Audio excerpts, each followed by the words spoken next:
So if you guys think that your tweezer doesn't work, the first thing you should do is ask yourself, did you check all the sweet spots that could potentially be used on the tweezer? So there could be a sweet spot here at the tip, there could be a sweet spot here, there could be a sweet spot here. So, or the whole tweezer could actually be the sweet spot.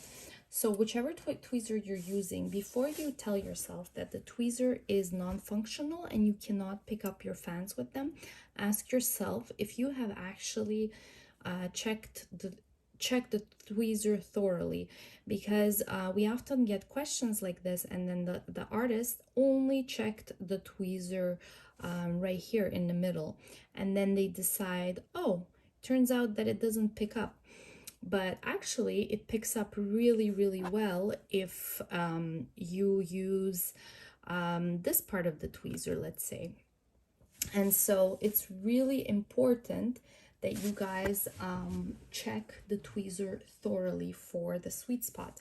Another potential reason a lot of lash artists say, oh, that the tweezer is actually non-functional, but they are not applying enough pressure when they remove the fibers off the sticky strip.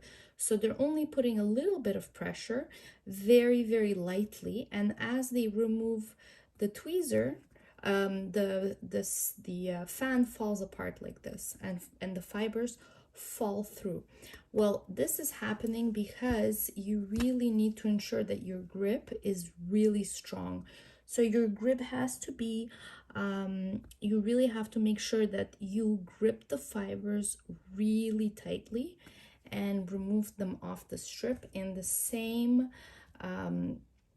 way that they were. And then you're gonna apply it on the strip and do your whichever technique you were planning on doing.